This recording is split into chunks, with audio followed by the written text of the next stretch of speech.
The masses have never thirsted after truth.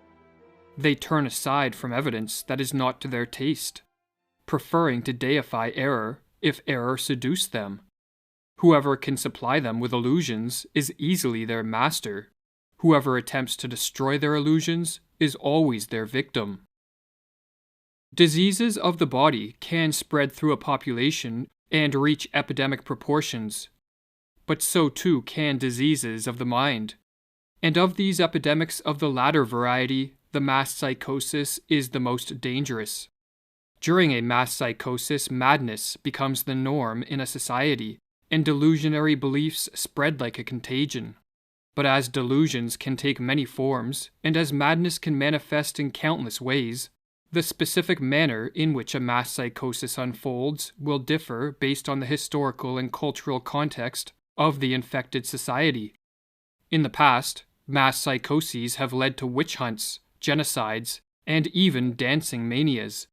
But in the modern era, it is the mass psychosis of totalitarianism that is the greatest threat.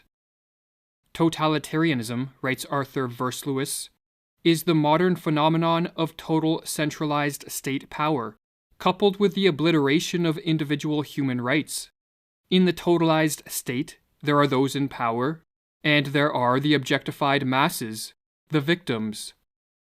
In a totalitarian society, the population is divided into two groups, the rulers and the ruled, and both groups undergo a pathological transformation. The rulers are elevated to an almost godlike status, which is diametrically opposed to our nature as imperfect beings who are easily corrupted by power. The masses, on the other hand, are transformed into the dependent subjects of these pathological rulers and take on a psychologically regressed and childlike status. Hannah Arendt, one of the 20th century's preeminent scholars of this form of rule, called totalitarianism an attempted transformation of human nature itself. But this attempted transformation only turns sound minds into sick minds.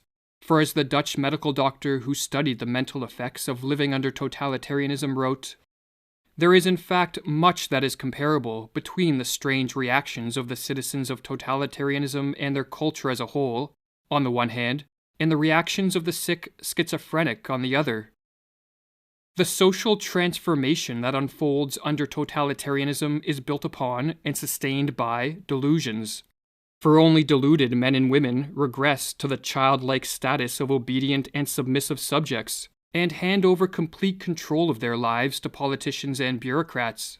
Only a deluded ruling class will believe that they possess the knowledge, wisdom, and acumen to completely control society in a top-down manner. And only when under the spell of delusions would anyone believe that a society composed of power-hungry rulers on the one hand, and a psychologically regressed population on the other, will lead to anything other than mass suffering and social ruin. But what triggers the psychosis of totalitarianism? As was explored in the previous video of this series, the mass psychosis of totalitarianism begins in a society's ruling class. The individuals that make up this class, be it politicians, bureaucrats, or crony capitalists, are very prone to delusions that augment their power, and no delusion is more attractive to the power-hungry than the delusion that they can and should control and dominate a society. When a ruling elite becomes possessed by a political ideology of this sort, be it communism, fascism, or technocracy, the next step is to induce a population into accepting their rule by infecting them with the mass psychosis of totalitarianism. This psychosis has been induced many times throughout history, and as Mirlu explains, it is simply a question of reorganizing and manipulating collective feelings in the proper way.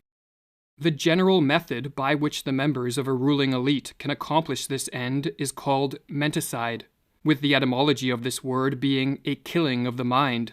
And as Mirlu further explains, menticide is an old crime against the human mind and spirit, but systematized anew. It is an organized system of psychological intervention and judicial perversion through which a ruling class can imprint their own opportunistic thoughts upon the minds of those they plan to use and destroy. Priming a population for the crime of menticide begins with the sowing of fear. For as was explored in the first video of this series, when an individual is flooded with negative emotions such as fear or anxiety, he or she is very susceptible to a descent into the delusions of madness. Threats, real, imagined, or fabricated, can be used to sow fear, but a particularly effective technique is to use waves of terror. Under this technique, the sowing of fear is staggered with periods of calm, but each of these periods of calm is followed by the manufacturing of an even more intense spell of fear, and on the process goes. Or as Mirlu writes, each wave of terrorizing creates its effects more easily after a breathing spell than the one that preceded it, because people are still disturbed by their previous experience. Morality becomes lower and lower, and the psychological effects of each new propaganda campaign become stronger. It reaches a public already softened up. While fear primes a population for menticide, the use of propaganda to spread misinformation and to promote confusion with respect to the source of the threats and the nature of the crisis helps to break down the minds of the masses. Government officials and their lackeys in the media can use contradictory reports, nonsensical information, and even blatant lies. As the more they confuse, the less capable will a population be to cope with the crisis and diminish their fear in a rational and adaptive manner. Confusion, in other words, heightens the susceptibility of a descent into the delusions of totalitarianism. Or as Mirlu explains, logic can be met with logic, while illogic cannot. It confuses those who think straight. The big lie and monotonously repeated nonsense have more emotional appeal than logic and reason. While the people are still searching for a reasonable counter-argument to the first lie, the totalitarians can assault them with another. Never before in history have such effective means existed to manipulate a society into the psychosis of totalitarianism. Smartphones and social media, television and the internet, all in conjunction with algorithms that quickly censor the flow of unwanted information, allow those in power to easily assault the minds of the masses. What is more, the addictive nature of these technologies means that many people voluntarily subject themselves to the ruling elite's propaganda with a remarkable frequency. Modern technology, explains Mirlu, teaches man to take for granted the world he is looking at. He takes no time to retreat and reflect. Technology lures him on, dropping him into its wheels and movements. No rest, no meditation, no reflection, no conversation. The senses are continually overloaded with stimuli. Man doesn't learn to question his world anymore. The screen offers him answers, ready-made. But there is a further step the would-be totalitarian rulers can take to increase the chance of a totalitarian psychosis, and this is to isolate the victims and to disrupt normal social interactions. When alone and lacking normal interactions with friends, family, and co-workers, an individual becomes far more susceptible to delusions for several reasons. Firstly, they lose contact with the corrective force of the positive example, for not everyone is tricked by the machinations of the ruling elite, and the individuals who see through the propaganda can help free others from the menticidal assault. If, however, isolation is enforced, the power of these positive examples greatly diminishes. But another reason that isolation increases the efficacy of menticide is because, like many other species, human beings are more easily conditioned into new patterns of thought and behavior when isolated. Or as Mirlu explains with regards to the physiologist Ivan Pavlov's work on behavioral conditioning, Pavlov made another significant discovery. The conditioned reflex could be developed most easily in a quiet laboratory with a minimum of disturbing stimuli. Every trainer of animals knows this from his own experience. Isolation and the patient repetition of stimuli are required to tame wild animals. The totalitarians have followed this rule. They know that they can condition their political victims most quickly if they are kept in isolation.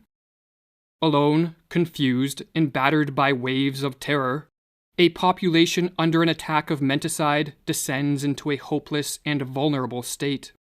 The never-ending stream of propaganda turns minds once capable of rational thought into playhouses of irrational forces. And with chaos swirling around them and within them, the masses crave a return to a more ordered world. The would-be totalitarians can now take the decisive step.